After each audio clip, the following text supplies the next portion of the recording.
হযরতে নূহ আলাইহিস সালামের জামানায় 40 দিনের বন্যা। এই বন্যার পরে জাহাজ যখন নেমে গেল, তখন তিনি মনে মনে ভাবলেন, আমি তো জোড়ায় জোড়ায় করে সমস্ত প্রাণীগুলি আর মানুষগুলি, কিছু কিছু মানুষ যারা ঈমান এনেছিল তাদের জাহাজে উঠাইছে, কিন্তু একটি বুড়ি আমার উপর ঈমান এনেছিল আর আমি তার ওয়াদা করেছিলাম সাথে করে নিয়ে যাব, আমি তো তার কথা ভুলে গিয়েছি। অনুশোচনা এলো। জাহাজ থেকে নেমে চতুর্দিকে লক্ষ্য করলেন, মানুষ নাই, জনপদ নাই, সব শেষ হয়ে গেছে। পাহাড় পর্বত কাঠ হয়ে পড়েছে, বিল্ডিং গুলি শেষ হয়ে গিয়েছে, কোন জনপদে কোনো প্রাণী নাই, প্রাণী বলতে কিছুই নাই। হঠাৎ দূরে দেখলেন একটা কুড়ে ঘরের মতো দেখা যায়। ভাবলেন, এত বড় বন্যার ভিতরে কুড়ে ঘর কেমনে থাকলো? আস্তে করে হেঁটে গেলেন কুড়ে ঘরের কাছে। ভেতরে মানুষ আছে বলে মনে হলো। বাইরের থেকে প্রশ্ন করলেন, ভিতরে কে? জবাব এলো, আমি এই ঘরের মালিক, আমি এক বুড়ি বিধবা এক মহিলা। আপনি কে? তিনি বললেন, আমি হচ্ছি এই জামানার পয়গম্বর হযরতে নূহ আলাইহিস সালাম। বুড়ি বলছেন, আমারও ধারণা তাই। আপনি আমাকে ওয়াদা করেছিলেন বন্যা হলে পরে, বন্যার আভার যখন আপনি পাবেন, আমাকে আপনি সাথে করে জাহাজে উঠায় নিয়ে দিবেন। আমার মনে হয় বন্যা কবে হবে সেই খবর দেওয়ার জন্য আপনি এসেছেন। হযরতে নূহ আলাইহিস সালাম সিজদায় পড়ে কাঁদতে লাগলেন, বললেন, রব্বুল আলামিন, তোমার কুদরত বোঝার ক্ষমতা আমার নাই। 40 দিন পর্যন্ত পানির ভিতরে মানুষ কেমনে জীবিত রইল? আল্লাহ পাক শোনালেন, রোরে বিপদ যখন এলো, তুমি তোমার উম্মতকে ভুলে যেতে পেরেছো, ভুলে গিয়েছো, কিন্তু আমি রব্বুল আলামিন রহমানুর রহিম, আমি আমার বান্দিরে ভুলি নাই। পানির স্রষ্টা আল্লাহ, পানির ভিতরে তিনি বাঁচাতে পারেন, আবার তিনি আগুনের ভিতরে বাঁচাতে পারেন, সবকিছু করতে পারেন, সমস্ত ক্ষমতা আল্লাহ পাকের। গভীর রাত্রে হযরত ফাতিমা রাদিয়াল্লাহু তাআলা আনহা ইন্তেকাল করলেন। কিছু সংখ্যক সাহাবীদের কাছে খবর দিয়া অল্প সময়ের ভিতরে জানাজার ব্যবস্থা করা হলো। হযরত আবু যর গিফারী রাদিয়াল্লাহু তাআলা আনহু কবরের ভিতরে নেমে গেলেন। কবরের ভিতরে নেমে গিয়া হযরত আবু যর বলেন, রে কবর, তোর ভিতরে আজকে কাকে রাখবো? তুই কি তা জানিস নাকি? কোনো জবাব আসে না। হযরত আবু যর বলেন, কবর রে, তোর ভিতরে আজকে যাকে রাখবো তিনি হতেছেন হযরত ইমাম হাসান হোসেনের মা। বেহেশতের সমস্ত জওয়ানদের সরদার হবেন যারা, সেই দুইজনের মা তোর ভিতরে রাখবো, খবরদার বেয়াদবি করবি না। কোনো জবাব না পেয়ে হযরত আবু যর বলেন, ওগো কবরের মাটি, তোর ভিতরে কাকে রাখবো কি জানিস?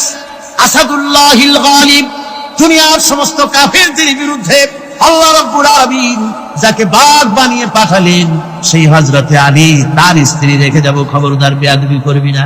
কোনো জবাব আসে না। হযরতে আবু যর বলেন, কবরের মাটি, তোর ভিতরে যাকে রাখবো তিনি হলেন খাতুনে জান্নাত, বেহেশতের সমস্ত মহিলাদের সরদারিনী হবেন যে ফাতেমা, তারে রেখে যাব, তোর ভিতরে খবরদার কোনো বেয়াদবি করবি না। আবার হযরতে আবু যর বলেন, কবরের মাটি, তোর ভিতরে কারে রাখবো কি জানিস?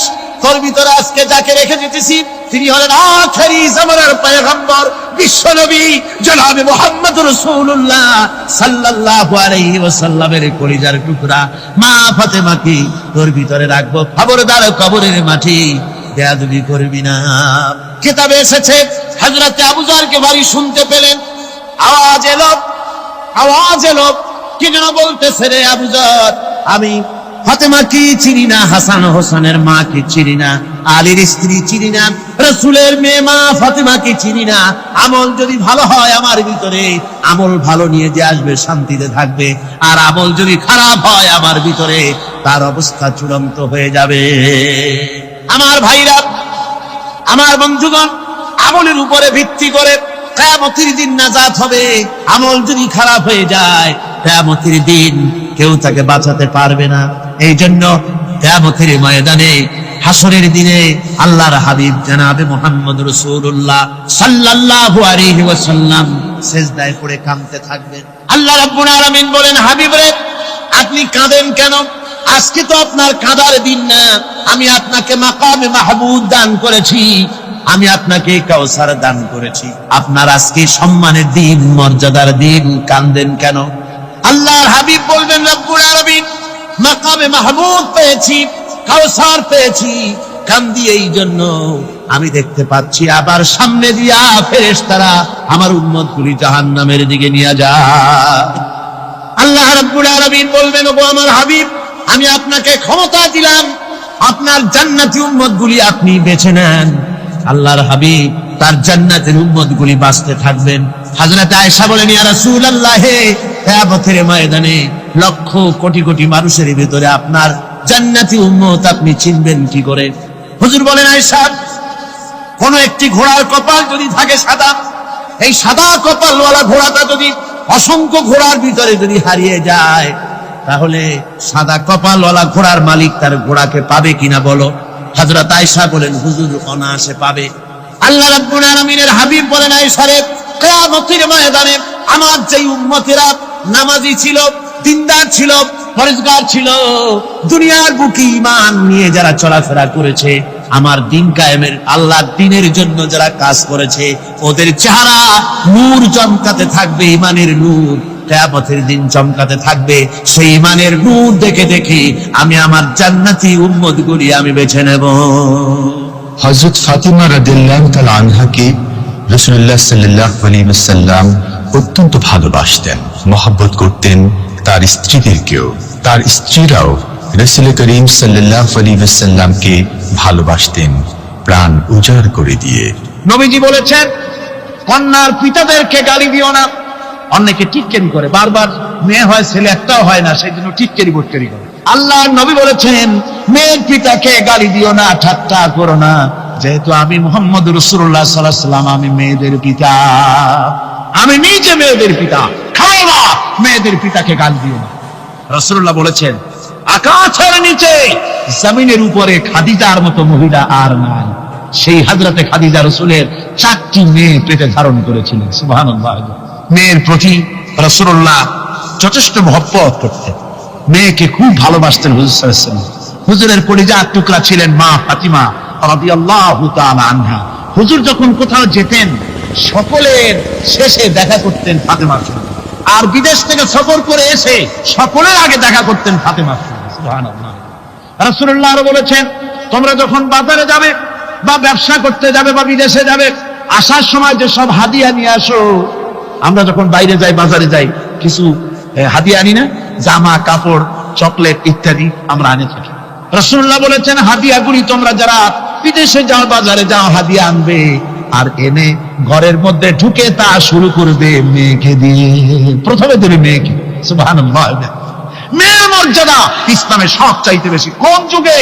যে যুগে মেয়ে হলে পরেই মাটির নিচে ঘেরে রাখতো, আছাড় মেরে মেরে ফেলে দিত। কোন অপরাধে তাদেরকে হত্যা করা হলো, আল্লাহ পাক কোরআনে কারীমের মধ্যে বলেছেন, তাদের অপরাধ আর কিছু না, তারা নারী, এই জন্য তাদেরকে মেরে ফেলা হতো। রাসূলুল্লাহ তাদের ইজ্জত দিলেন। সুবহানাল্লাহ বিহামদিহি।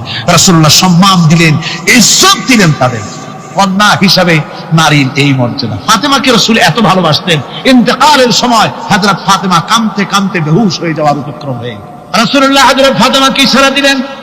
হযরত ফাতেমা তার কান নিয়ে রাসূলুল্লাহর মুখের কাছে লাগায় দিলেন।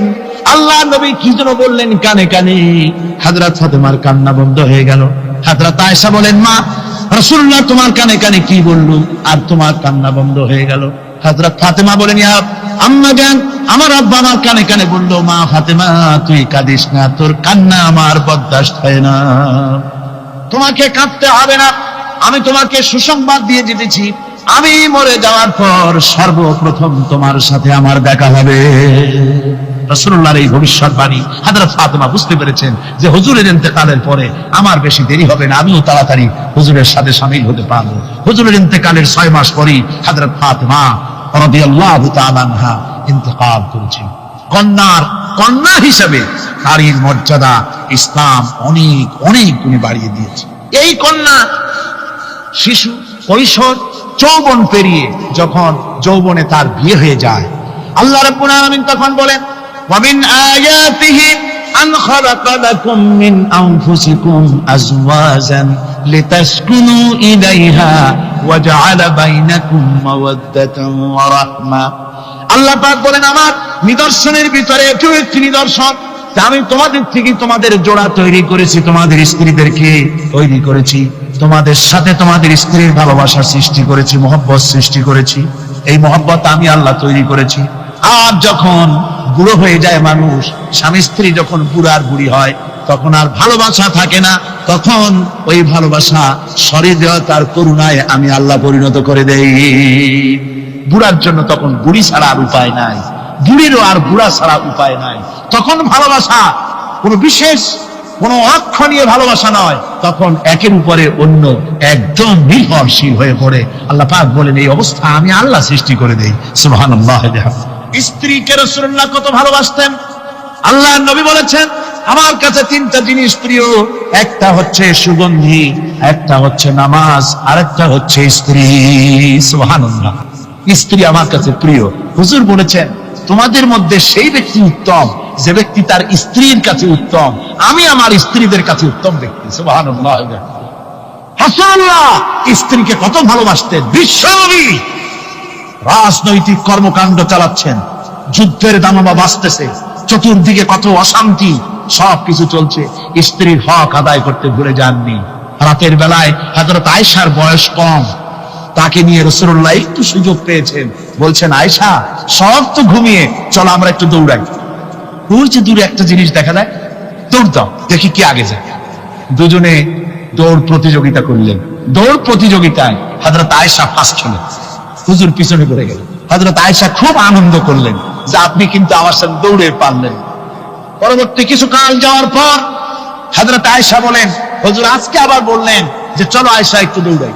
হযরত আয়েশা বলছেন যে সেদিনের তুলনায় আমার শরীর একটু, আমি মুটিয়ে গেছি, শরীরটি স্থূল হয়েছে, আমি আজকে দৌড়ালাম কিন্তু পারলাম না। রাসূল আগে চলে গেলেন, আমি হাঁপাতে হাঁপাতে যখন হুজুরের কাছে চলে গেছি, হুজুর তখন মুস্কি হেসে আমাকে বললেন আয়েশা ওই সেই দিনের জবাব আজকে দিয়ে দিলাম। সুবহানাল্লাহ বিহামদিহি, সুবহানাল্লাহ বিহামদিহি। বিশ্ব নবী কত বড় আদর্শ বিশ্ব মানবতার জন্য। তিনি বলেছেন কিয়ামতের ময়দানে রাসূলুল্লাহ বলেছেন তোমরা যেমন পড়বে তোমার স্ত্রীদেরকে তেমন পড়াবে, তোমরা যেমন খাবে তোমার স্ত্রীদেরকে তেমন খাওয়াবে, স্ট্যান্ডার্ড মেনটেন করবে। তুমি ভালো দামের কাপড় পরবে, স্ত্রীকে খারাপ দিবে তা নয়, অধিকার দুজনেরই সমান, স্বামী এবং স্ত্রী সমান অধিকার। কিন্তু আমরা তা বুঝতে পারি না, বুঝতে চাই না। আমরা অনেকে মনে করেছি বিয়ে যখন করছি তখন আমি তো নওয়াবজাদা নসরুল্লাহ খান আর বউ তো কেনা দাসী না, সে কিন্তু দাসী না, তার মর্যাদা আছে, তার সম্মান আছে, তার সম্মান আপনাকে দিতে হবে। রাসূলুল্লাহ দিয়েছেন, আপনাকেও দিতে হবে। রান্না বান্না হতে দেরি হয়, কত গালাগালি শুনতে হয় নারীকে। আল্লাহর নবীর স্ত্রী হযরত আয়েশা বলেছেন আল্লাহর নবী কাজ করে, মানুষের সঙ্গে কথা বলে, রাষ্ট্রীয় দায়িত্ব পালন করে ঘরের ভিতরে এসে যখন দেখেছেন রান্না হতে দেরি আছে, রাসূলুল্লাহ বিরক্ত হন নাই, ভ্রু কুঞ্চিত করেন নাই, চোখ মোটা করেন নাই, আমাকে কোনো কথা শোনান নাই, বরং আমার কাছে বসে রান্নায় আমাকে সহযোগিতা করেছে। সুবহানাল্লাহ বিহামদিহি। এই হলো আল্লাহর রাসূল, এই হলো বিশ্ব নবী। স্ত্রীর সঙ্গে কি মহব্বত! সুবহানাল্লাহ। হুজুর মহব্বত করতেন স্ত্রীদেরকে। রাসূলুল্লাহর ঘরে দৌলত ছিল না, কিন্তু মহব্বত দিয়ে ভরা ছিল ঘরটা। হুজুরের ঘরে ফ্রিজ নাই, ডিস এসি নাই, হুজুরের ঘরে কার্পেট নাই, হুজুরের ঘরের মধ্যে জাজিম নাই, তোশক নাই, বড় বড় কম্বল নাই, আরামের কোনো জিনিস নাই, মডার্ন ইকুইপমেন্টস কিচ্ছু নাই, দৌলত নাই, কিন্তু মহব্বত দিয়ে ঘরটা ভরা।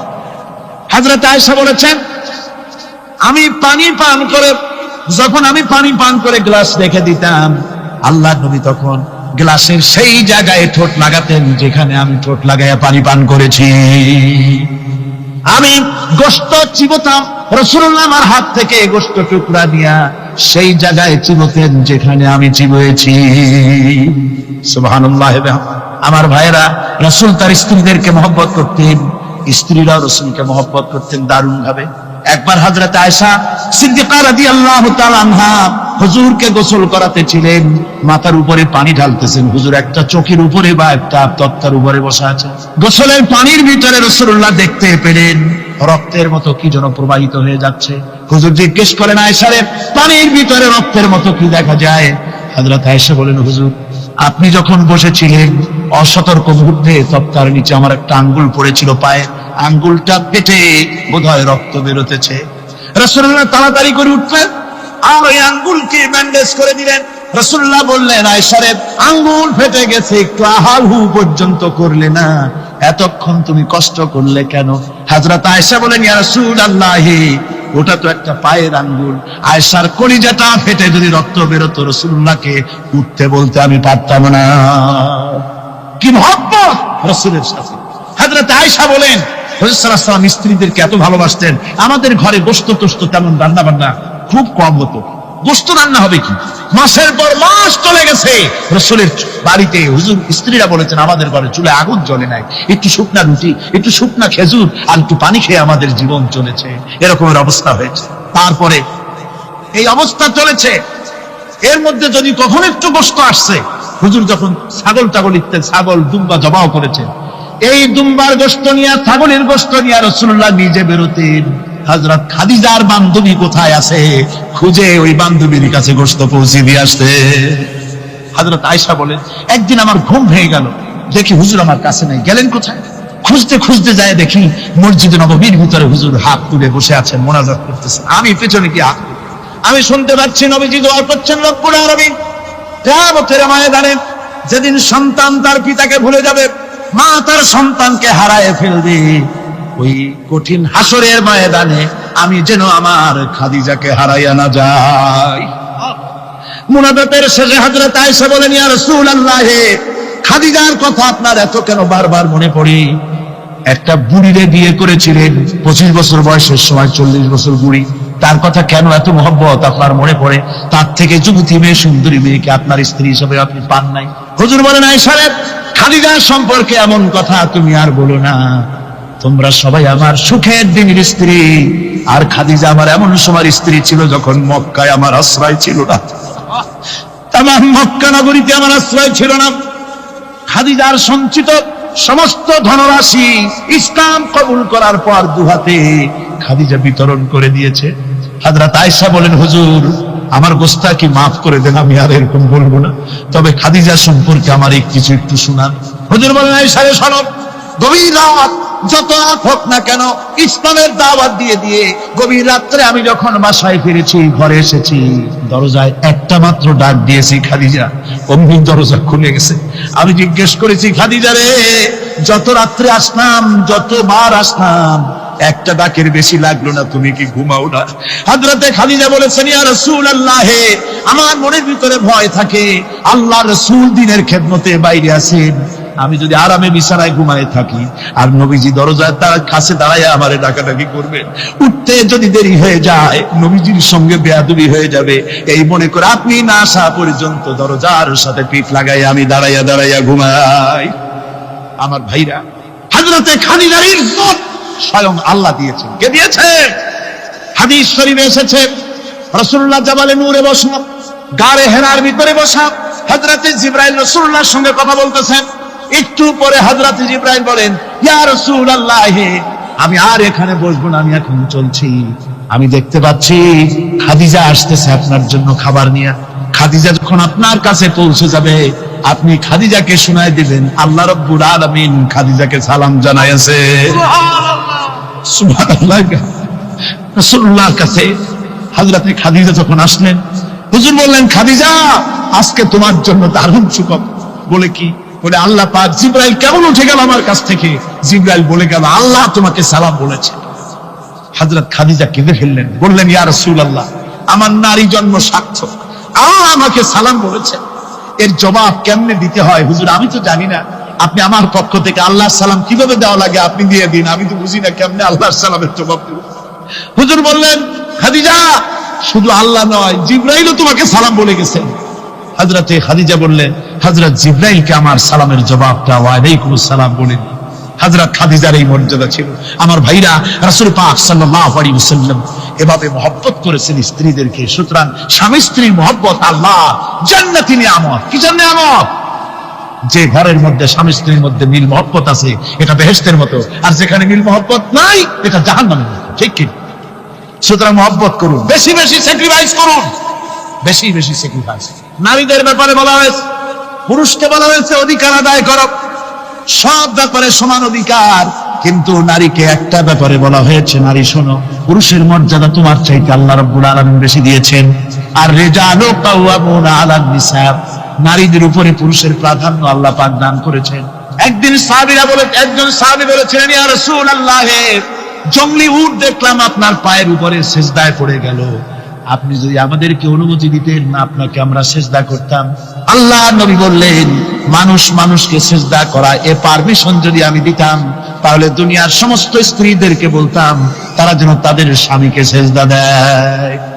স্বামীর মর্যাদা এখানে বেশি। সুতরাং অধিকার সমান, কোনো সন্দেহ নাই, কিন্তু স্বামীর একটা আলাদা মর্যাদা আছে, সেই সম্মানও তাকে দিতে হবে। এরপরে এই সমান অধিকারের ভিত্তিতে স্বামী স্ত্রী চলতে থাকে, মাঝখানে আল্লাহ পাক তাদেরকে সন্তান দান করেন। আল্লাহ তাদেরকে, নারীকে লেখাপড়ার অধিকার দিয়েছেন, ইসলাম তাকে লেখাপড়ার অধিকার দিয়েছে, শিক্ষার অধিকার দিয়েছে। হযরত আয়েশা সিদ্দিকা রাদিয়াল্লাহু তাআলা আনহা শিক্ষয়িত্রী ছিলেন, হাফেজা ছিলেন, হাদিসের হাফেজা ছিলেন, কোরআনের হাফেজা ছিলেন, হাজার হাজার সাহাবায়ে কিরামদের তিনি উস্তাদ ছিলেন। সুবহানাল্লাহ। নারীদের ব্যাপারে অধিকাংশ মাসালা হযরত আয়েশা সিদ্দিকা রাদিয়াল্লাহু তাআলা আনহার অবদান। সুবহানাল্লাহ। নারী যুদ্ধ করেছে, যুদ্ধের ময়দানে নারীর অধিকার আছে।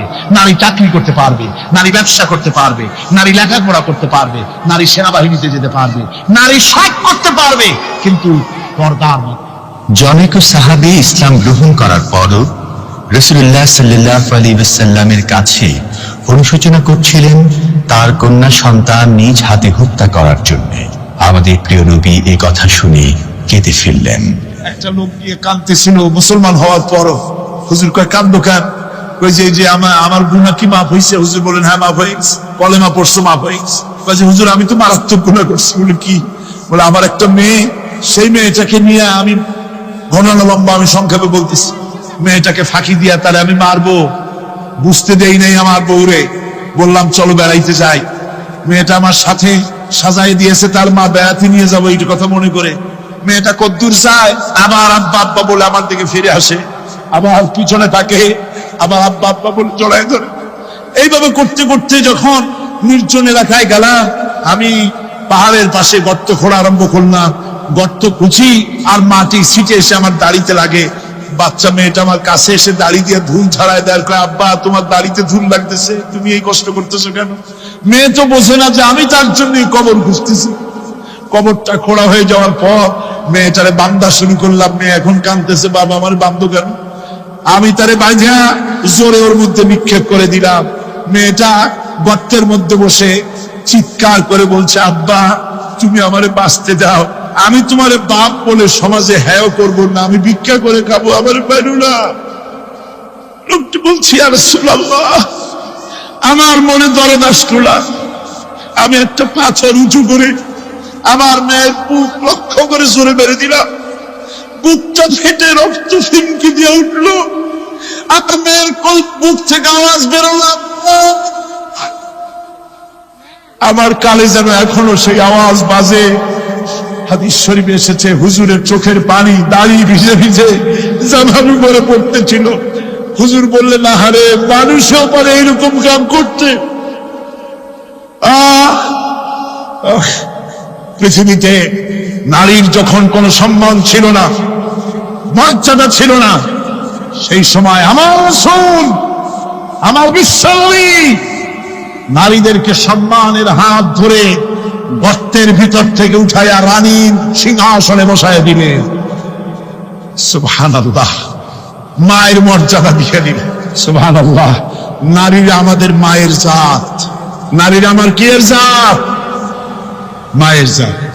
আমার মা বোনেরা, তোমাদের সম্মান কত তোমরা জানো না। আমরা পুরুষ, আমাদের পায়ের তলে জুতা, আর তোমরা আমাদের মায়ের জাত। তোমরা নারী, তোমাদের পায়ের তলে আল্লাহর জান্নাত, আল্লাহর ব্যস্ততা তোমাদের পায়ের তলে। এই সম্মান আল্লাহ তোমাদের দিয়েছে, নবী দিয়েছে। সুবহানাল্লাহ। কর ভাইরা আমার, অধিকার ইসলাম দিয়েছে। বিবাহ যখন হয়, এই বিবাহের সময় এজেন্ট আনতে হয়। আর বিবাহ হচ্ছে বিবাহ বৈঠক। এজেন্ট আনার জন্য ওই যে কি জানি কয়, ম্যারেজ রেজিস্ট্রার বা মৌলবি সাহেব, কার অনুমতি আগে না? বলেন কার অনুমতি? তাহলে অধিকার ইসলাম পুরুষে দিল না মেয়ে লোকে দিল? আগে মেয়ে লোকের কাছে যাও, মেয়েটাকে জিজ্ঞেস করো সেই বিবাহে রাজি আছে কিনা। সুবহানাল্লাহ। পড়ে এই বিবাহে রাজি আছে কিনা জিজ্ঞেস করো। তার অধিকারী বেশি। এরপরে এই বিবাহে করার ব্যাপারে কত বৈষম্য। আজ বিবাহ করতে গেলে যৌতুকের প্রথা এসেছে। রাসূলুল্লাহ যৌতুক দিয়েছিলেন, ওটা যৌতুক না, ওটা উপহার, ওটা হাদিয়া। রাসূলুল্লাহ তোহফা দিয়েছিলেন হুজুরের জামাই। সুবহানাল্লাহ, কি জামাই! এক জামাই তো জিন্নুর আইন, যাকে ফেরেশতারা পর্যন্ত লজ্জা করতো যারে দেখে, হযরত উসমান রাদিয়াল্লাহু তাআলা আনহু। আরেকজন হযরত আলী কাররামাল্লাহু ওয়াজহাহু। হযরত আলী, যার সম্পর্কে রাসূল পাক সাল্লাল্লাহু আলাইহি ওয়াসাল্লাম যাকে কত সম্মান দিয়েছেন, কত মর্যাদা দিয়েছেন, এই হলো হযরত আলী হুজুরের জামাই।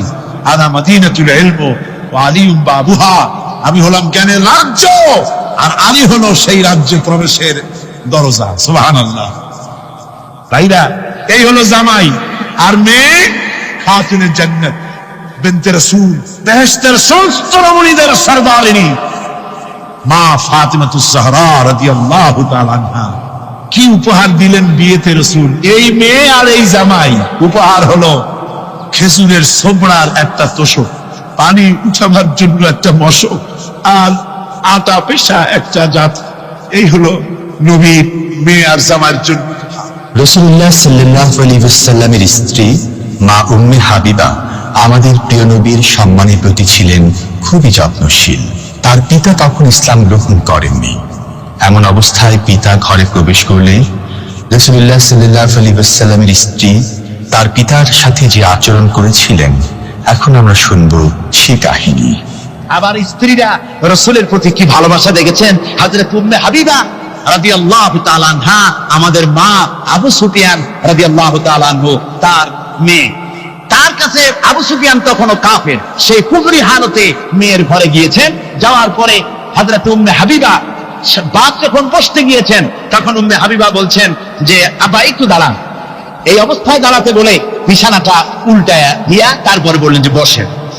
বাপ মনে খুব দুঃখ পেলেন। আবু সুফিয়ান বললেন, মা উম্মে হাবিবা, আমি তোমার পিতা, ভালো একটা বিছানা থাকলে তাই বিছায় দেওয়া উচিত ছিল, আর তুমি বিছানাটা উঠাইয়া তারপরে আমার খালি জায়গায় বসতে বললা, আমি তোমার ব্যবহারে আহত হলাম। হযরত উম্মে হাবিবা বলেন, আব্বা জান, নিশ্চয়ই আপনি আমার আব্বা, শ্রদ্ধেয় পিতা, কোনো সন্দেহ এতে নাই, কিন্তু আপনি একজন কাফের। আল্লাহর রাসূল যে বিছানায় বসে, সেই বিছানা আমি একটা কাফেরকে বসতে দিতে পারি না। হযরত নূহ আলাইহিস সালামের জামানায় 40 দিনের বন্যা। এই বন্যার পরে জাহাজ যখন নেমে গেল, তখন তিনি মনে মনে ভাবলেন, আমি তো জোড়ায় জোড়ায় করে সমস্ত প্রাণীগুলি আর মানুষগুলি, কিছু কিছু মানুষ যারা ঈমান এনেছিল তাদের জাহাজে উঠায়, কিন্তু একটি বুড়ি আমার উপর ঈমান এনেছিল, আর আমি তার ওয়াদা করেছিলাম সাথে করে নিয়ে যাব, আমি তো তার কথা ভুলে গিয়েছি। অনুশোচনা এলো। জাহাজ থেকে নেমে চতুর্দিকে লক্ষ্য করলেন, মানুষ নাই, জনপদ নাই, সব শেষ হয়ে গেছে। পাহাড় পর্বত কাঠ হয়ে পড়েছে, বিল্ডিং গুলি শেষ হয়ে গিয়েছে, কোন জনপদে কোনো প্রাণী নাই, প্রাণী বলতে কিছুই নাই। হঠাৎ দূরে দেখলেন একটা কুড়ে ঘরের মতো দেখা যায়। ভাবলেন, এত বড় বন্যার ভিতরে কুড়ে ঘর কেমনে থাকলো? আস্তে করে হেঁটে গেলেন কুড়ে ঘরের কাছে। ভেতরে মানুষ আছে বলে মনে হলো। বাইরের থেকে প্রশ্ন করলেন, ভিতরে কে? জবাব এলো, আমি এই ঘরের মালিক, আমি এক বুড়ি বিধবা এক মহিলা। আপনি কে? তিনি বললেন, আমি হচ্ছি এই জামানার পয়গম্বর হযরত নূহ আলাইহিস সালাম। বুড়ি বলছেন, আমারও ধারণা তাই। আপনি আমাকে ওয়াদা করেছিলেন বন্যা হলে পরে, বন্যার আভার যখন আপনি পাবেন, আমাকে আপনি সাথে করে জাহাজে উঠায় নিয়ে দিবেন। আমার মনে হয় বন্যা কবে হবে সেই খবর দেওয়ার জন্য আপনি এসেছেন। হযরত নূহ আলাইহিস সালাম সিজদায় পড়ে কাঁদতে লাগলেন, বললেন, রব্বুল আলামিন, তোমার কুদরত বোঝার ক্ষমতা আমার নাই। 40 দিন পর্যন্ত পানির ভিতরে মানুষ কেমনে জীবিত রইল? আল্লাহ পাক শোনালেন, জোরে বিপদ যখন এলো, তুমি তোমার উম্মতকে ভুলে যেতে পেরেছো, ভুলে গিয়েছো, কিন্তু আমি রব্বুল আলামিন রহমানুর রহিম, আমি আমার বান্দিরে ভুলি নাই।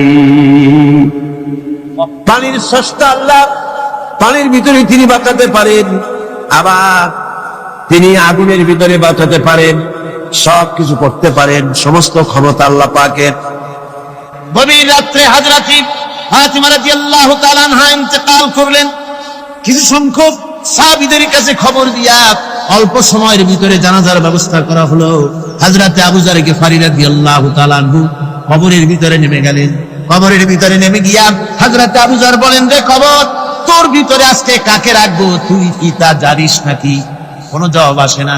হযরত আবু যর বলেন, কবর রে, তোর ভিতরে আজকে যাকে রাখবো তিনি হতেছেন হযরত ইমাম হাসান হোসেনের মা, বেহেশতের সমস্ত জওয়ানদের সরদার হবেন যারা, সেই দুইজনের মা তোর ভিতরে রাখবো, খবরদার বেয়াদবি করবি না। কোনো জবাব না পেয়ে হযরত আবু যর বলেন, ওগো কবরের মাটি, তোর ভিতরে কাকে রাখবো কি জানিস? আসাদুল্লাহিল গালিব, দুনিয়ার সমস্ত কাফেরদের বিরুদ্ধে আল্লাহ রাব্বুল আলামিন যাকে বাঘ বানিয়ে পাঠালেন সেই হযরতে আলী, তার স্ত্রী রেখে যাব, খবরদার বেয়াদবি করবি না। কোনো জবাব আসে না। হযরত আবু যর বলেন, কবরের মাটি, তোর ভিতরে যাকে রাখবো তিনি হলেন খাতুনে জান্নাত, বেহেশতের সমস্ত মহিলাদের সরদারিনী হবেন যে ফাতেমা, তারে রেখে যাব, তোর ভিতরে খবরদার কোনো বেয়াদবি করবি না। আবার হযরত আবু যর বলেন, কবরের মাটি, তোর ভিতরে কারে রাখবো কি জানিস? তোর ভিতরে আজকে যাকে রেখে যেতেছি তিনি হলেন আখেরি জামানার পয়গম্বর বিশ্বনবী জনাবে মুহাম্মদ রাসূলুল্লাহ সাল্লাল্লাহু আলাইহি ওয়াসাল্লামের কলিজার টুকরা মা ফাতেমাকে তোর ভিতরে রাখবো, খবরদার কবরের মাটি বেয়াদবি করবি না। কিতাবে এসেছে হযরত আবু যরকে বাড়ি শুনতে পেলেন, আওয়াজ এলো, কি যেন বলতেছে, রে আবু যর, আমি ফাতেমা কি চিনি না, হাসান হোসেনের মা কি চিনি না, আলীর স্ত্রী চিনি না, রাসূলের মেয়ে মা ফাতেমা কি চিনি না। আমল যদি ভালো হয় আমার ভিতরে, আমল ভালো নিয়ে যে আসবে শান্তিতে থাকবে, আর আমল যদি খারাপ হয় আমার ভিতরে, তার অবস্থা চূড়ান্ত হয়ে যাবে।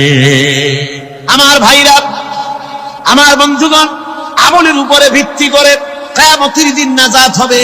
আমল যদি খারাপ হয়ে যায় কিয়ামতের দিন কেউ তাকে বাঁচাতে পারবে না।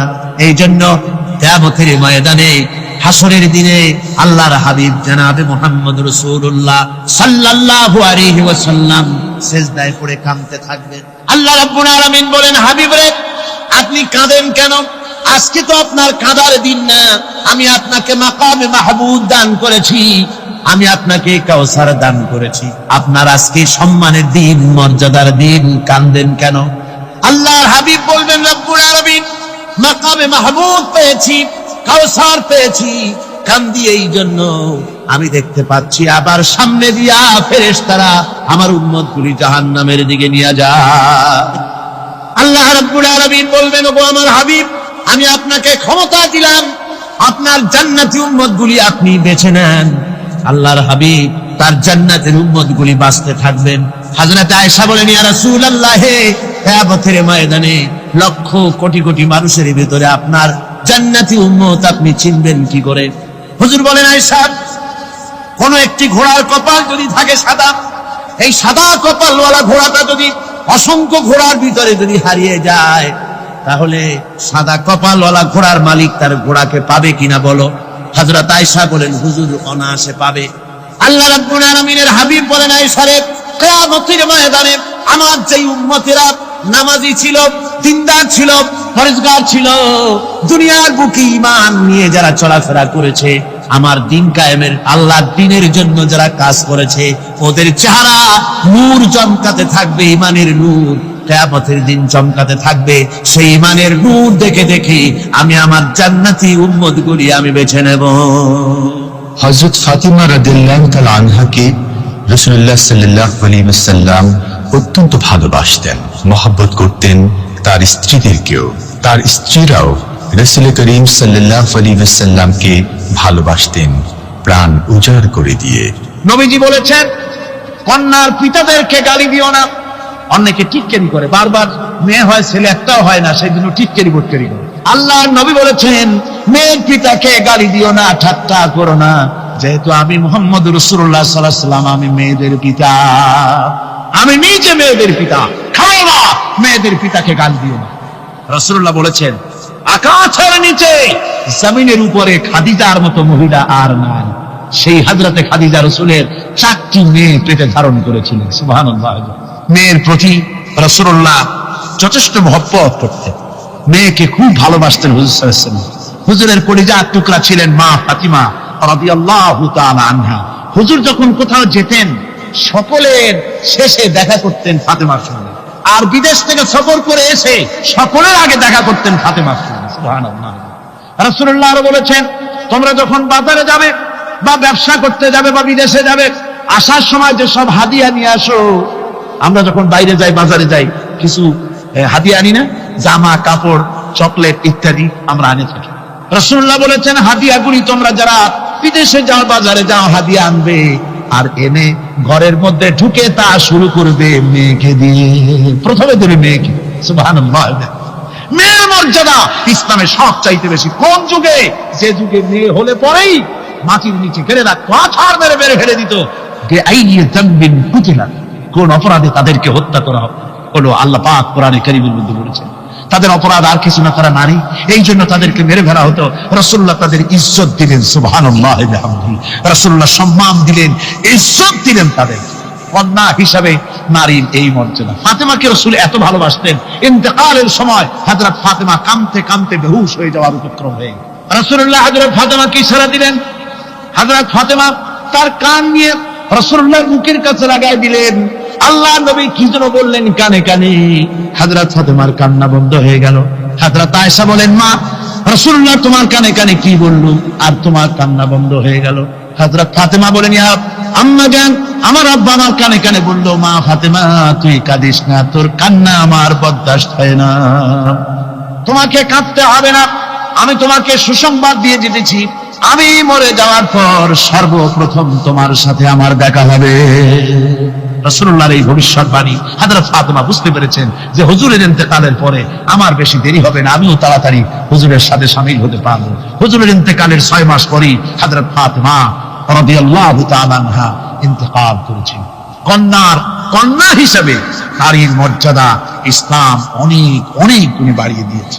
এই কন্যা শিশু, কৈশোর, যৌবন পেরিয়ে যখন যৌবনে তার বিয়ে হয়ে যায়, আল্লাহ রাব্বুল আলামিন তখন বলেন, ওয়া মিন আয়াতিহি আন খালাকা লাকুম মিন আনফুসিকুম আজওয়াজান লিতাসকুনু ইলাইহা ওয়া জাআলা বাইনাকুম মাওয়াদ্দাতান ওয়া রাহমা।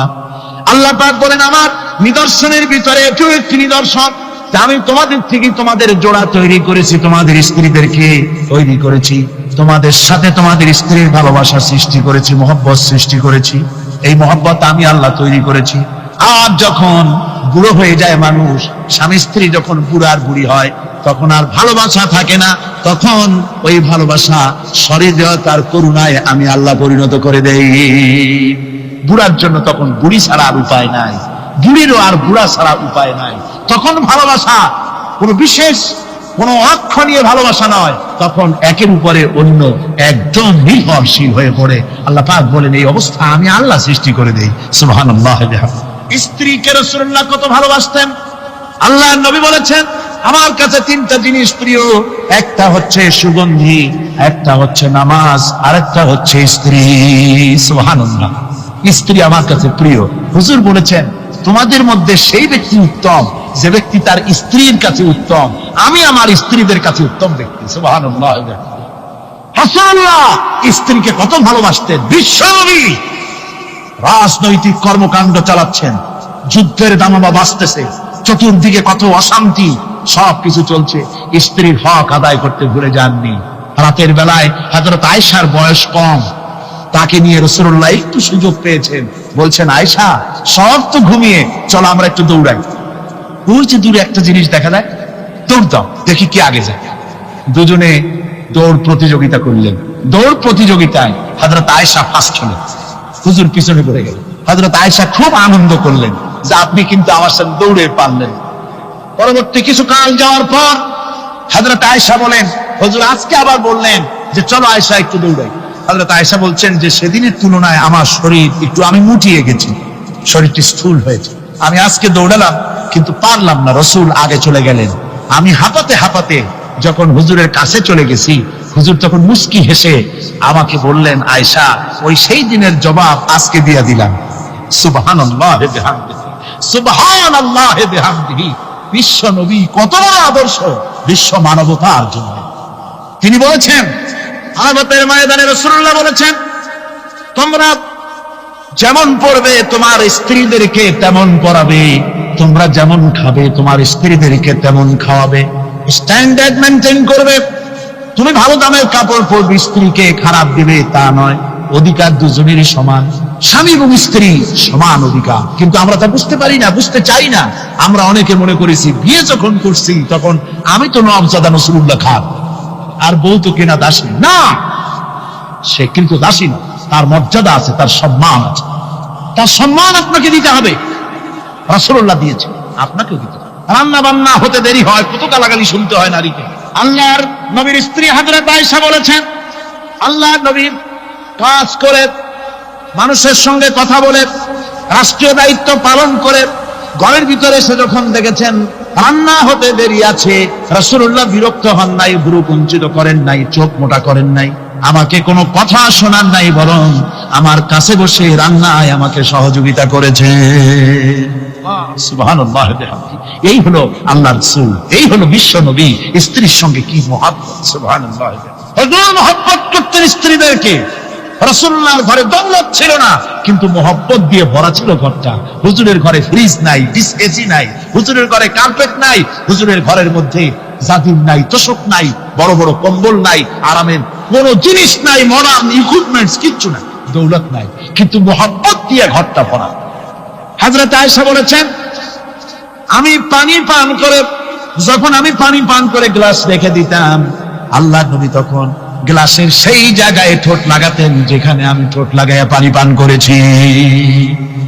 আমি গোশত চিবোতাম, রাসূলুল্লাহ আমার হাত থেকে গোশত টুকরা দিয়া সেই জায়গায় চিবোতেন যেখানে আমি চিবুয়েছি। সুবহানাল্লাহ। আমার ভাইরা, রাসূল তার স্ত্রীদেরকে মহব্বত করতেন, স্ত্রীরাও রাসূলকে মহব্বত করতেন দারুণ ভাবে। একবার হযরত আয়েশা সিদ্দিকা রাদিয়াল্লাহু তাআলা আনহা হুজুরকে গোসল করাতে ছিলেন, মাথার উপরে পানি ঢালতেছেন, হুজুর একটা চোখের উপরে বা একটা তক্তার উপরে বসে আছে।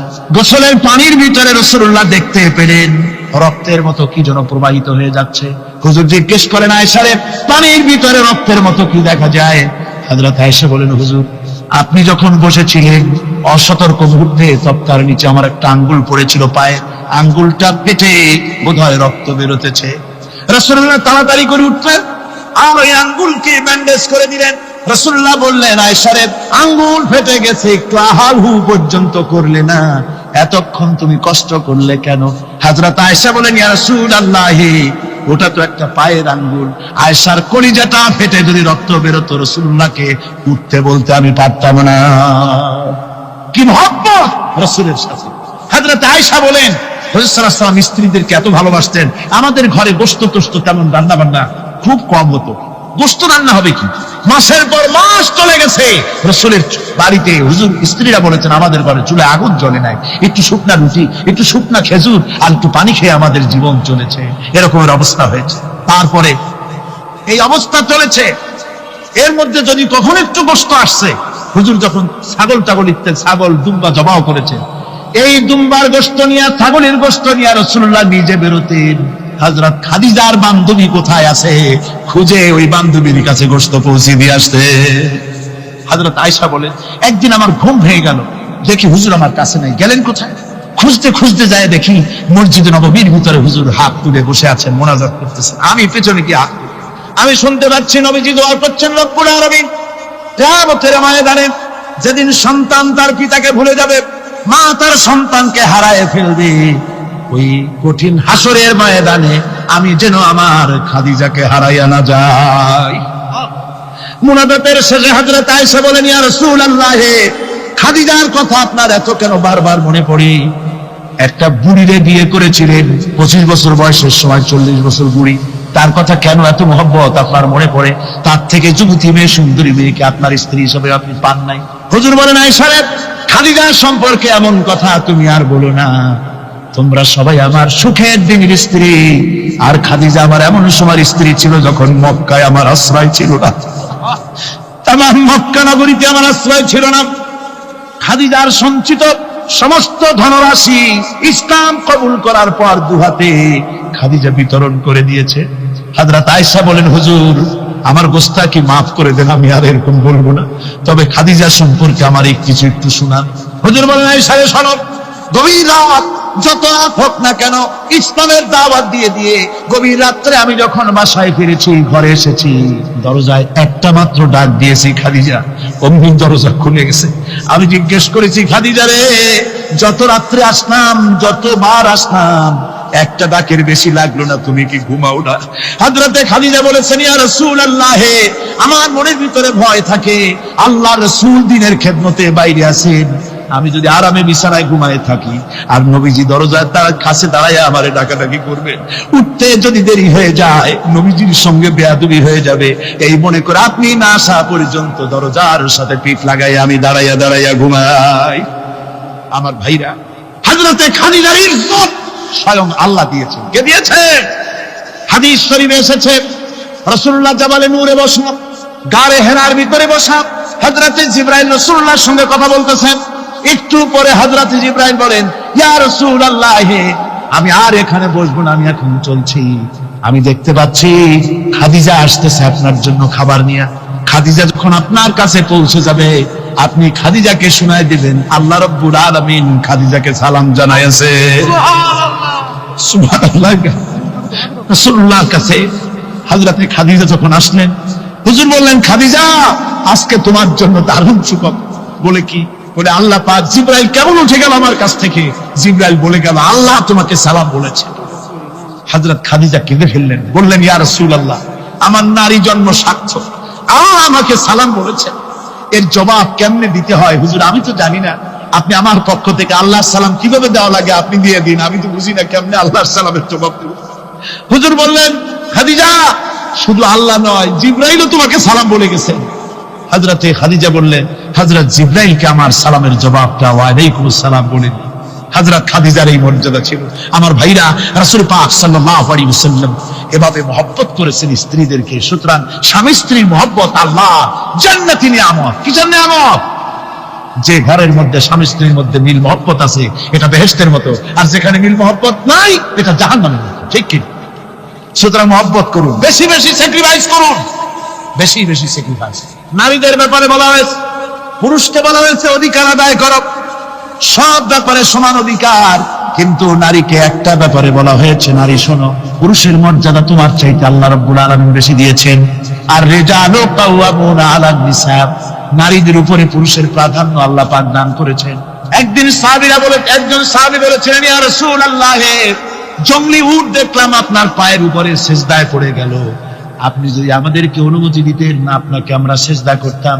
আল্লাহ নবী বললেন, মানুষ মানুষকে সিজদা করা, এ পারমিশন যদি আমি দিতাম, তাহলে দুনিয়ার সমস্ত স্ত্রীদেরকে বলতাম তারা যেন তাদের স্বামীকে সিজদা দেয়। স্বামীর মর্যাদা এখানে বেশি। সুতরাং অধিকার সমান, কোনো সন্দেহ নাই, কিন্তু স্বামীর একটা আলাদা মর্যাদা আছে, সেই সম্মানও তাকে দিতে হবে। এরপরে এই সমান অধিকারের ভিত্তিতে স্বামী স্ত্রী চলতে থাকে, মাঝখানে আল্লাহ পাক তাদেরকে সন্তান দান করেন। আল্লাহ তাদেরকে, নারীকে লেখাপড়ার অধিকার দিয়েছেন, ইসলাম তাকে লেখাপড়ার অধিকার দিয়েছে, শিক্ষার অধিকার দিয়েছে। হযরত আয়েশা সিদ্দিকা রাদিয়াল্লাহু তাআলা আনহা শিক্ষয়িত্রী ছিলেন, হাফেজা ছিলেন, হাদিসের হাফেজা ছিলেন, কোরআনের হাফেজা ছিলেন, হাজার হাজার সাহাবায়ে কিরামদের তিনি উস্তাদ ছিলেন। সুবহানাল্লাহ।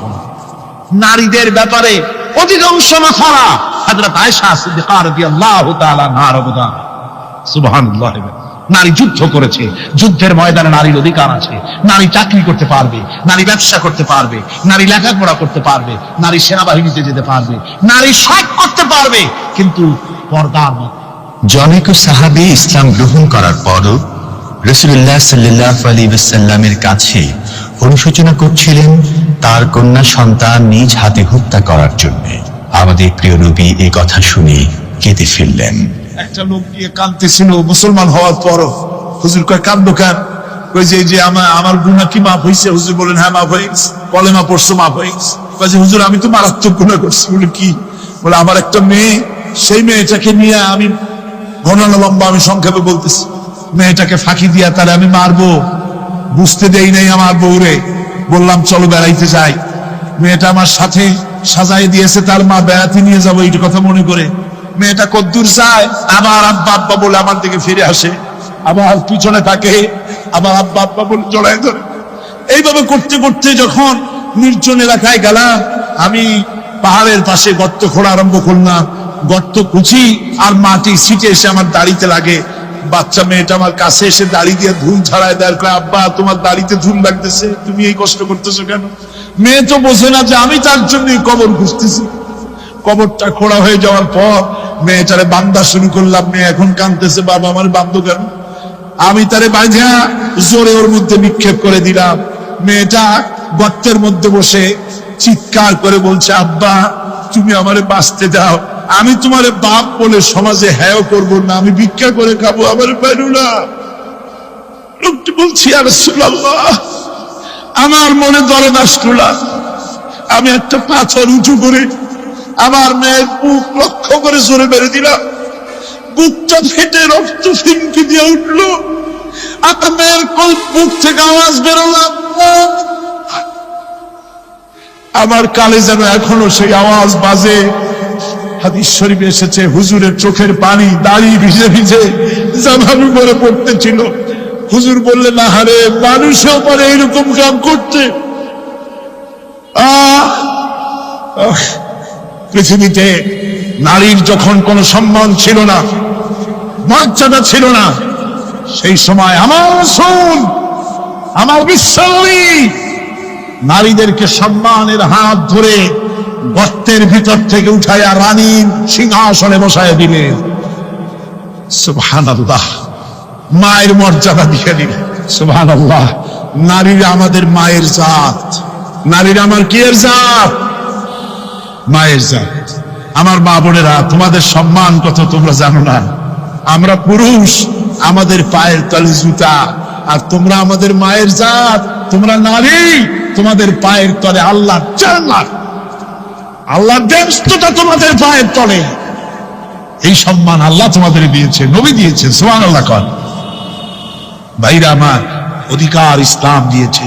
বিবাহ যখন হয়, এই বিবাহের সময় এজেন্ট আনতে হয়। আর বিবাহ হচ্ছে বিবাহ বৈঠক। এজেন্ট আনার জন্য ওই যে কি জানি কয়, ম্যারেজ রেজিস্ট্রার বা মৌলবি সাহেব, কার অনুমতি আগে না?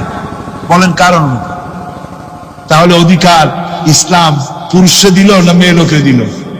আগে মেয়ে লোকের কাছে যাও, মেয়েটাকে জিজ্ঞেস করো সেই বিবাহে রাজি আছে কিনা। সুবহানাল্লাহ পড়ে, এই বিবাহে রাজি আছে কিনা জিজ্ঞেস করো, তার অধিকারই বেশি। এরপরে এই বিবাহে করার ব্যাপারে কত বৈষম্য। আজ বিবাহ করতে গেলে যৌতুকের প্রথা এসেছে। রাসূলুল্লাহ যৌতুক দিয়েছিলেন, ওটা যৌতুক না, ওটা উপহার, ওটা হাদিয়া। রাসূলুল্লাহ তোহফা দিয়েছিলেন হুজুরের জামাই। সুবহানাল্লাহ, কি জামাই! এক জামাই তো জিন্নুর আইন, যাকে ফেরেশতারা পর্যন্ত লজ্জা করতো যারে দেখে, হযরত উসমান রাদিয়াল্লাহু তাআলা আনহু। আরেকজন হযরত আলী কাররামাল্লাহু ওয়াজহাহু। হযরত আলী, যার সম্পর্কে রাসূল পাক সাল্লাল্লাহু আলাইহি ওয়াসাল্লাম যাকে কত সম্মান দিয়েছেন, কত মর্যাদা দিয়েছেন, এই হলো হযরত আলী হুজুরের জামাই। আনা মাদিনাতুল ইলম ওয়া আলিউম বাবুহা, আমি হলাম জ্ঞানের রাজ্য, আর আলী হলো সেই রাজ্যে প্রবেশের দরজা। সুবহানাল্লাহ ভাইরা, এই হলো জামাই। আর মেয়ে খাতুনের জান্নাত, বিনতে রাসূল, বেহেশতের সমস্ত রমণীদের সরদারিনী মা ফাতিমাতুজ জাহরা রাদিয়াল্লাহু তাআলা আনহা। কি উপহার দিলেন বিয়েতে রাসূল! এই মেয়ে আর এই জামাই।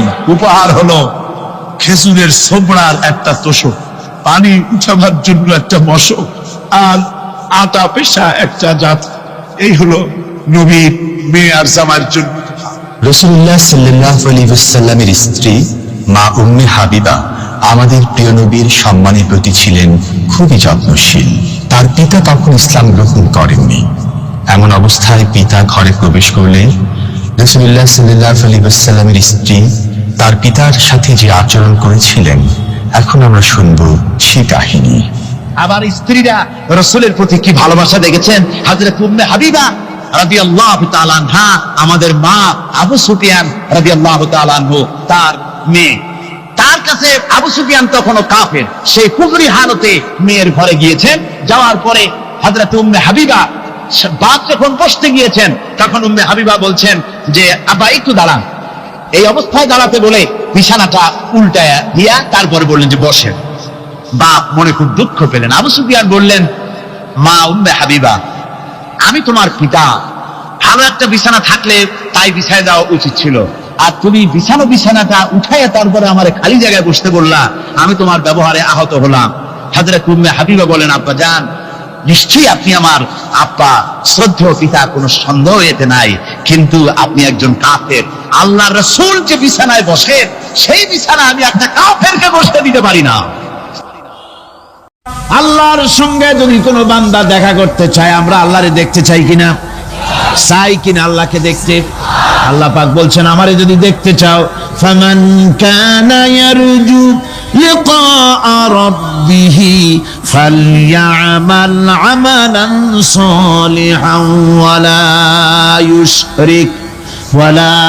ইউশরিক বিইবাদাতি রাব্বিহি আহাদা।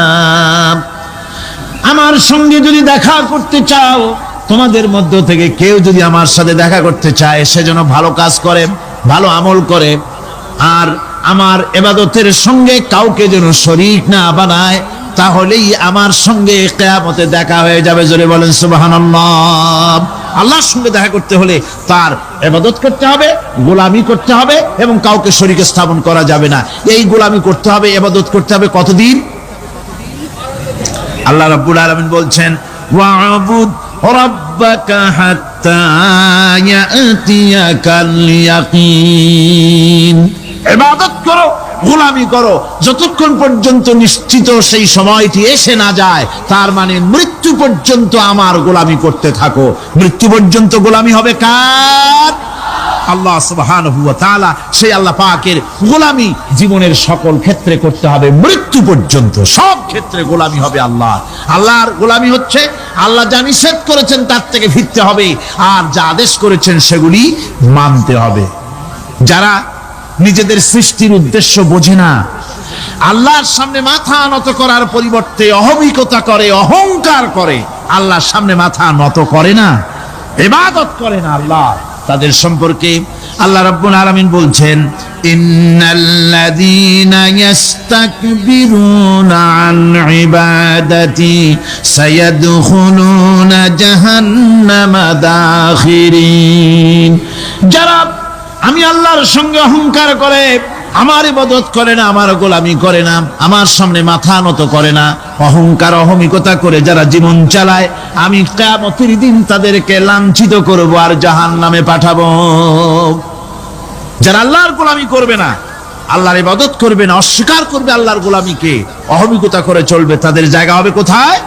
জাহান্নামের মধ্যে। সুতরাং মানুষের মর্যাদা বাড়ে আল্লাহর গোলামিতে। মর্যাদা বাড়ে কিসে? আল্লাহর গোলামিতে। গোলামি করলেই মর্যাদা বাড়বে।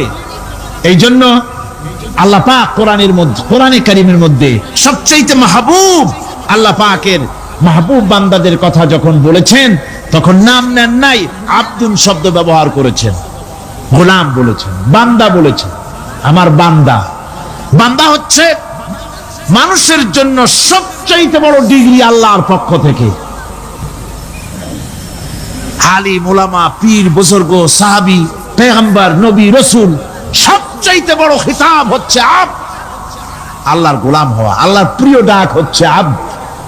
মানুষকে আল্লাহ যাকে সবচেয়ে বেশি ভালোবাসেন, যাদেরকে বেশি ভালোবাসেন, তাদেরকে আব্দ বলেছেন। কি বলেছেন বলুন? আব্দ, বান্দা। আল্লাহ পাক এই পৃথিবীতে সবচাইতে বেশি ভালোবেসেছেন কাকে?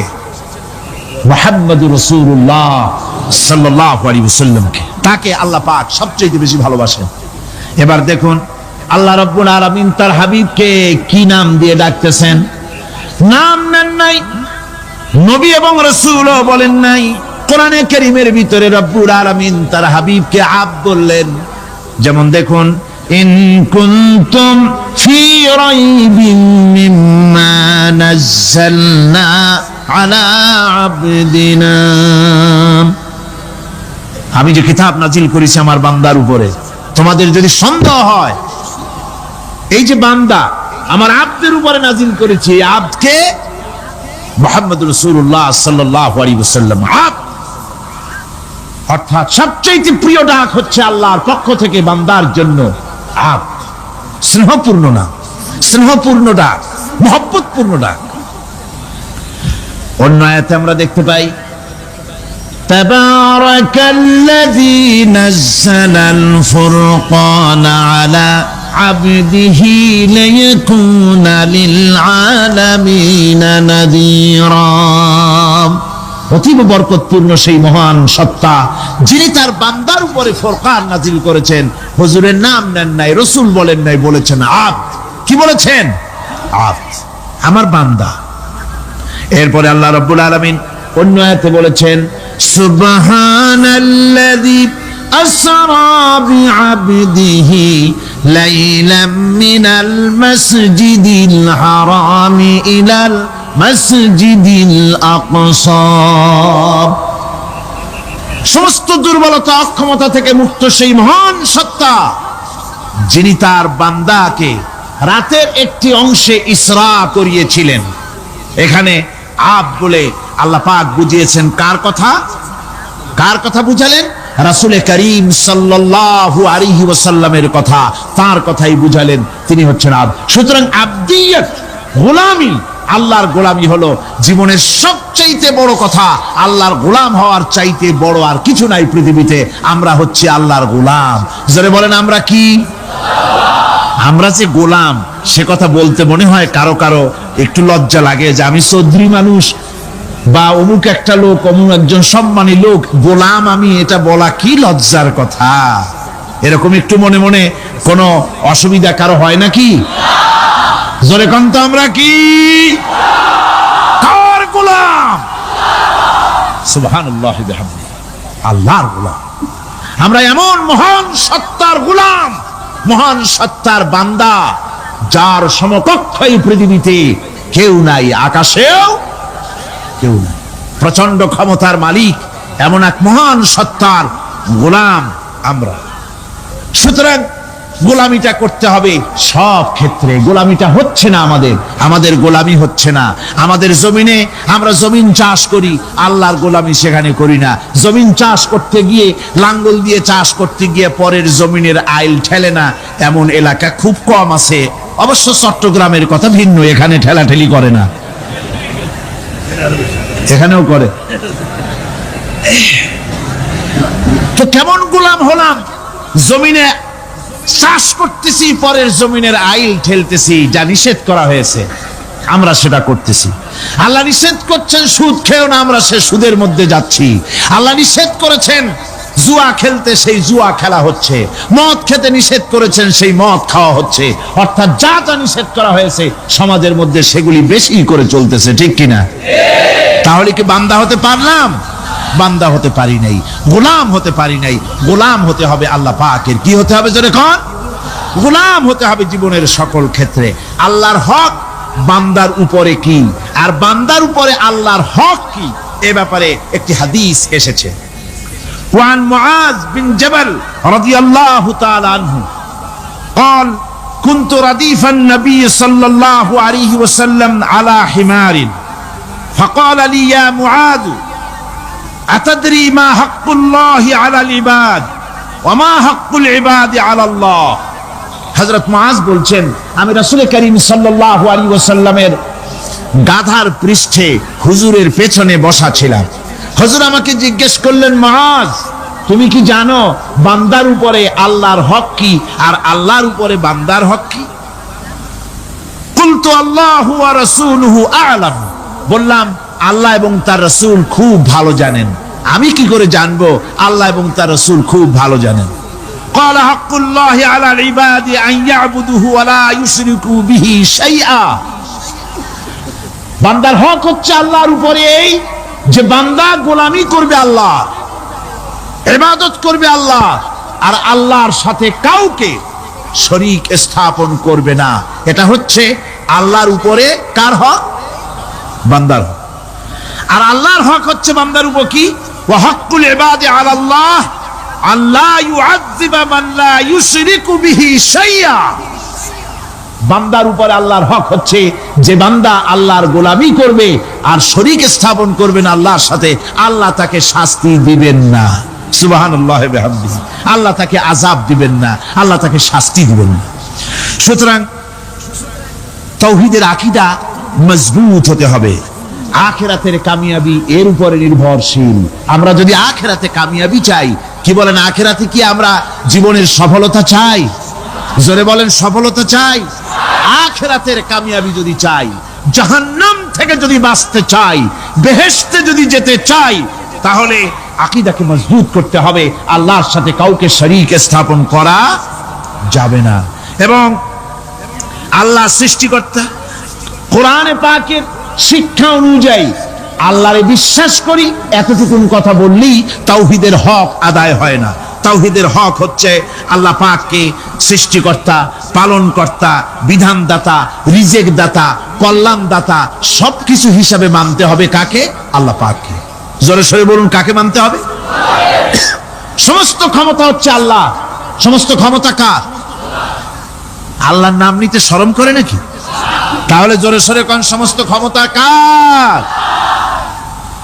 আল্লাহ রাব্বুল আলামিনের এত বড় ক্ষমতা, সাগরকে নগর বানাতে পারেন, নগরকে সাগর বানিয়ে দিতে পারেন, এতিমকে রাষ্ট্রের মালিক বানায় দিতে পারেন, ধনীকে গরিব বানায় দিতে পারেন, গরিবকে ধনী বানায় দিতে পারেন, মৃত্যুকে জিন্দা করতে পারেন, জিন্দাকে মৃত্যু করে দিতে পারেন, পথের লোককে ধরে প্রেসিডেন্ট বানায় দিয়া ফুলের মালা দিয়া গলা থেকে পা পর্যন্ত ভরে দিতে পারেন।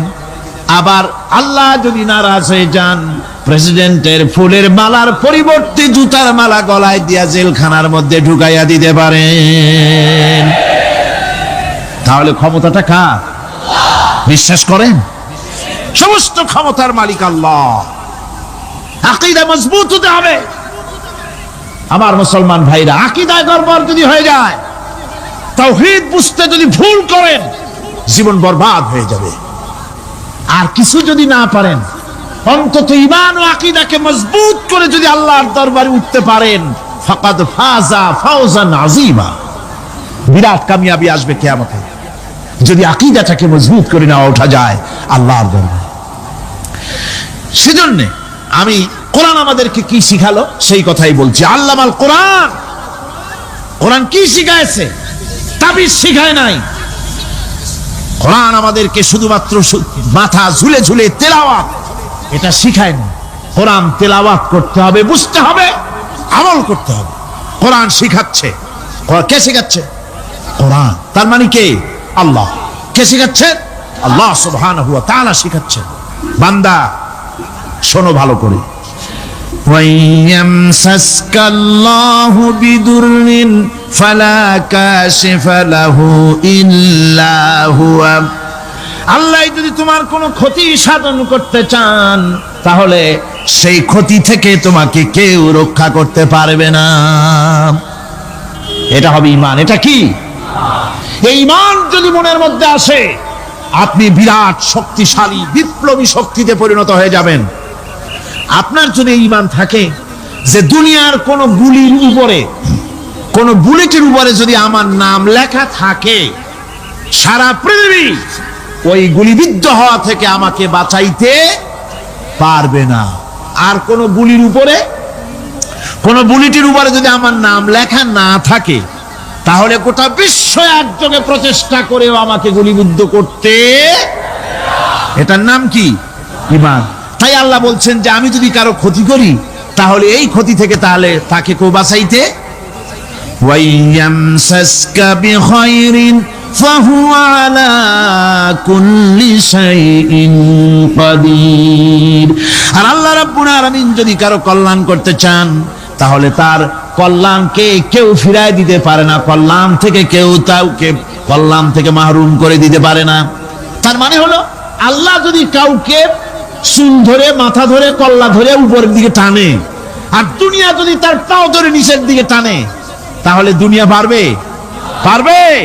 আল্লাহ কল্যাণ করতে চাইলে কেউ ঠেকাইতে পারবে না, আর আল্লাহ অকল্যাণ করতে চাইলেও তার থেকেও কেউ বাঁচতে।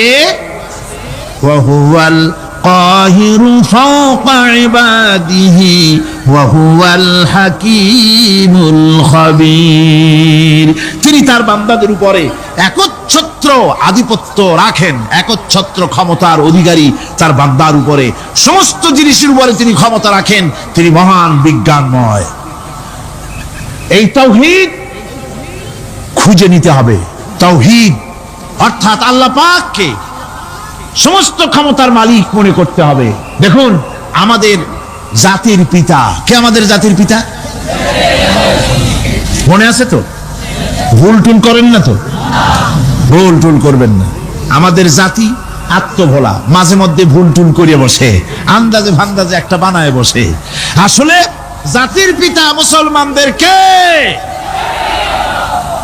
ইব্রাহিম আলাইহিস সালাম তাওহীদকে খুঁজছেন।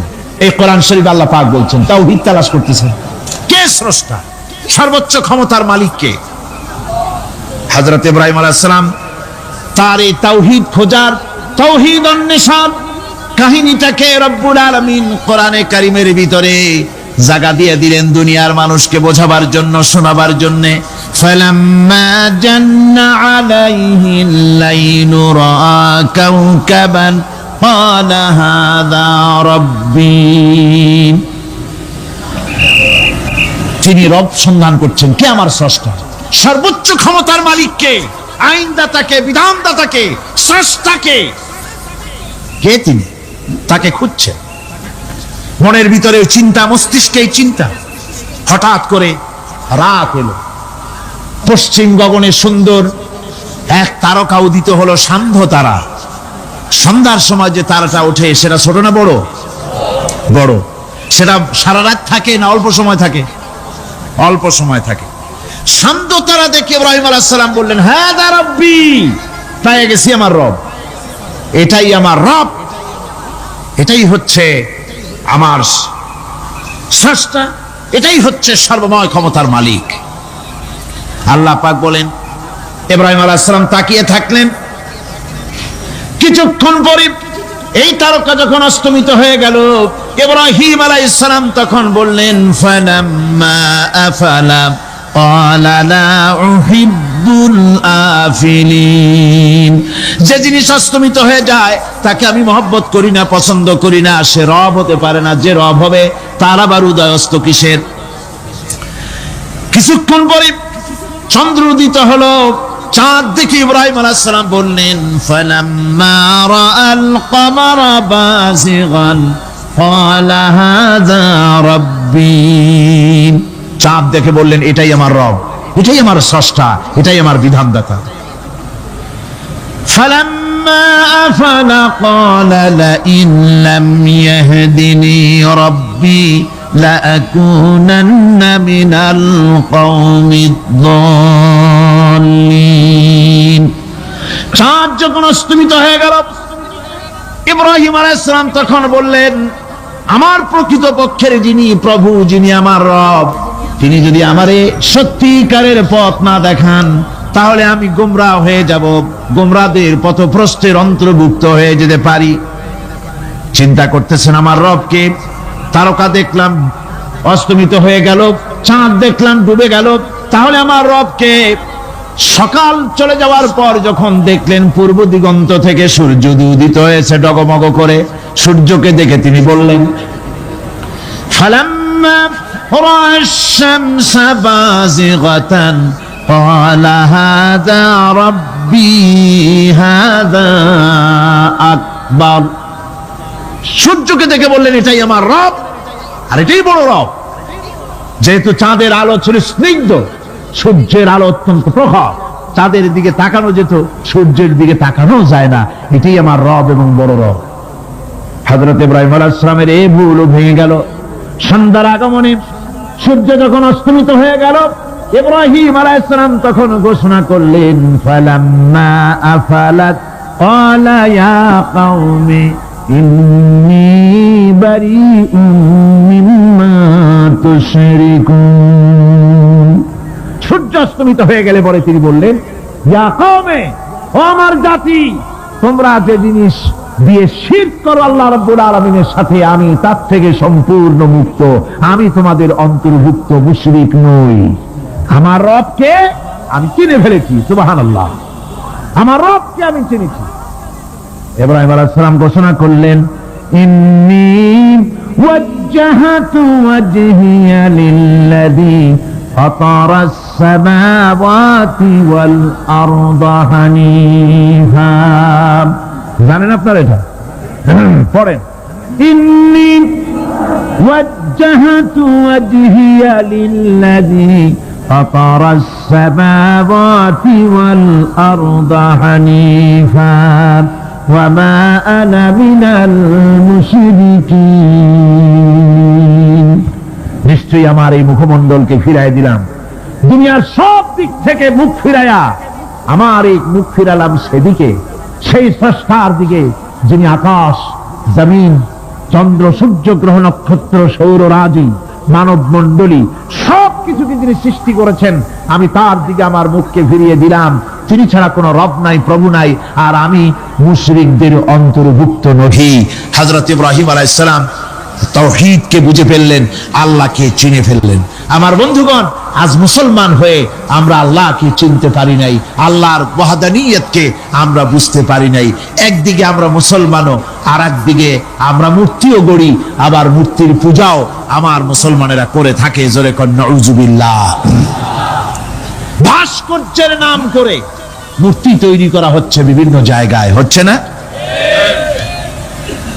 আমার ভাইয়েরা ভাস্কর্যের নাম করে চেতনার নাম করে শহরে শহরে বিশ্ববিদ্যালয়ের অঙ্গনে মূর্তি বানানো হতেছে আর বলা হচ্ছে অমুক চেতনা এটা অমুকের চেতনা তমুকের চেতনা এটা ভাস্কর্য বলা হতেছে আসলে সমস্ত মূর্তি হতেছে মূর্তি এই মূর্তিগুলি বিনাশ করার জন্যই আল্লাহর নবী এসেছিলেন হুজুরকে প্রশ্ন করা হয়েছে লিমা বয়স্তা কেন প্রেরিত হয়েছেন দুনিয়ায় কেন এসেছেন নবী বলেছেন বয়স্তুরে কাসরিল আসনাম এসেছি পৃথিবীর বুকে মূর্তি বিনাশ করার জন্য জোরে বলেন সুবহানাল্লাহ মূর্তি ধ্বংস করার জন্য এসেছি আল্লামা ইকবাল বিশ্ব কবি কবি সম্রাট আল্লামা ইকবাল বলছেন বুত সেকন উঠে গে বাকি জু রহে বুতগর হ্যাঁ बुत शकन उठ गए बाकी जू रहे बुतगर है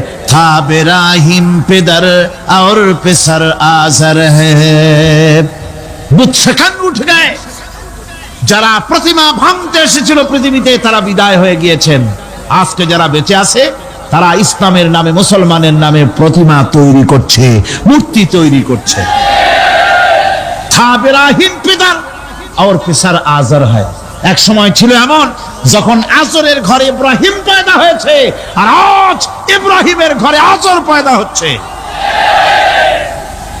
বন্ধুগণ আল্লাহর ইবাদত পরিপূর্ণভাবে আল্লাহর জন্যই হতে হবে মূর্তির সাথে মূর্তি তৈরি করার সংস্কৃতির সাথে মুসলমানদের কোনো সম্পর্ক থাকতে পারে না জোরে বলেন পারে না বিশ্ববিদ্যালয়ের অঙ্গনে রাস্তার মোড়ে মোড়ে চেতনার নাম করে মূর্তি যারা বানাচ্ছেন গায়ের জোরে আল্লাহর কসম আল্লাহর দরবারে উঠতে হবে একদিন সেদিন মজা টের পাবে কারে বলে চেতনা মূল চেতনা তো সেদিন জাগ্রত হবে আজকে তো আসল চেতনা আসে নাই চেতনা হবে সেই দিন চেতনা কারে কয়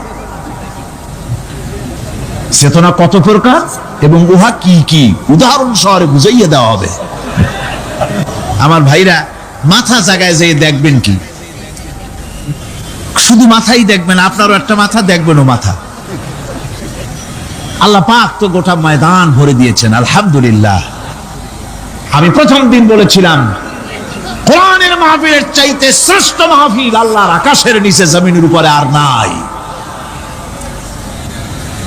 হাদিস শরীফের ভিতরে এসেছে এই মাহফিলে যখন আপনি আসতেছিলেন হাজার হাজার ফেরেশতা আপনার পেছনে পেছনে এসেছে আপনার আমলনামায় নেকি লিখেছে রাসূলুল্লাহ বলছেন বান্দারা যখন কোরআন শোনার জন্য আল্লাহর জিকিরের জন্য কোরআনের জন্য যখন বসে যায় আল্লাহর রহমতের ফেরেশতারা মাহফিলের চতুর্দিকে তারা ঘিরে দাঁড়িয়ে যায় আকাশ পর্যন্ত এই মাহফিল ঘেরাও হয়ে আছে ফেরেশতা দিয়া কি দিয়া কার কথা আল্লাহ রাসূলের কথা ফেরেশতা দিয়ে গোটা মাহফিল ঘেরাও হয়ে আছে আকাশ পর্যন্ত তারা দাঁড়িয়ে আছে ফেরেশতারা বলতে থাকে রব্বুল আলামিন তোমার বান্দারা যতক্ষণ রাস্তায় ছিল ততক্ষণ নেকি লিখেছি, এখন মাহফিলে বসে গেছে, এখন কি করি? আল্লাহ পাক বলেন, আমার ফেরেশতারা, আমার বান্দারা যতক্ষণ মাহফিলে বসে থাকবে ওদের প্রত্যেক শ্বাস এবং প্রশ্বাসের বিনিময় 10-10 করে নেকি লিখতে থাকো। প্রত্যেকটি শ্বাস প্রশ্বাসের বিনিময় নেকি লেখা হচ্ছে। সুবহানাল্লাহ। আপনারা পাড়ায় জান্নাতে বসে আছেন। মাজালিসুল ইলম হিয়া রাওদাতুম মিন রিয়াদিল জান্নাহ, এটা জান্নাতের টুকরায় আপনারা বসে আছেন। জোরে কোন সুবহানাল্লাহ। কারো বাপের কথা বলা হচ্ছে না, কার্ল মার্কসের কথা নয়, লেনিনের কথা নয়, পৃথিবীর কোন মানুষের কথা নয়, কথা হচ্ছে আমার আল্লাহর কথা। কার কথা? আর হচ্ছে তার হাবিব বিশ্ব নবী জনাব মুহাম্মদ রাসূলুল্লাহ সাল্লাল্লাহু আলাইহি ওয়াসাল্লামের কথা। আমার ভাইয়েরা, সুতরাং তাওহীদ তাওহীদ তাওহীদকে বুঝতে হবে, বিশ্বাস করতে হবে, তাওহীদের উপরে জীবন গড়তে হবে। তাওহীদ হচ্ছে বিশ্ব মানবতার জন্য ঐক্যের প্রতীক। তাওহীদই পারে বিশ্ব মানবতাকে ঐক্যবদ্ধ করতে, আর কোনো জিনিসই পারে না। আমার ভাইরা, কোরআনে কারীম বলছে, কুল ইয়া আহলাল কিতাবি তাআলাউ ইলা কালিমাতিন সাওয়াইন বাইনানা ওয়া বাইনাকুম আল্লা না'বুদা ইল্লাল্লাহ। ঐক্যের কথা, বিশ্বব্যাপী মানব মণ্ডলীর ঐক্যের কথা, ইউনিটির কথা,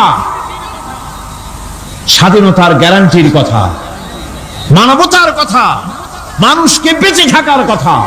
হে নবী বলুন, হে আহলে কিতাবেরা, এসো তোমরা আর আমরা এমন একটা কথায় ঐক্যবদ্ধ হই যা তোমাদের জন্য আর আমাদের জন্য সমভাবে প্রযোজ্য। কথাটা কি?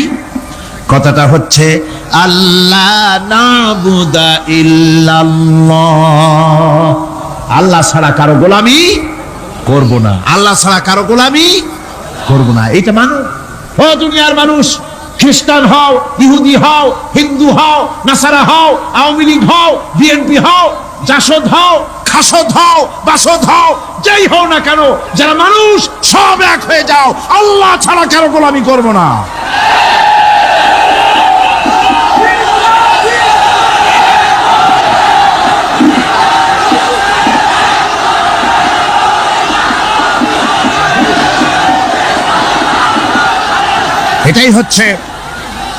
এটাই হচ্ছে আল্লাহ পাকের পক্ষ থেকে গোটা বিশ্ব মানবতার ঐক্যের বাণী, বিশ্ব মানবতার ঐক্যের কথা।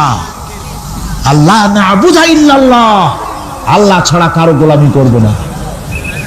এ কথা মানতে কারো অসুবিধা আছে? তিনি স্রষ্টা সুবহানাহু ওয়া তাআলা।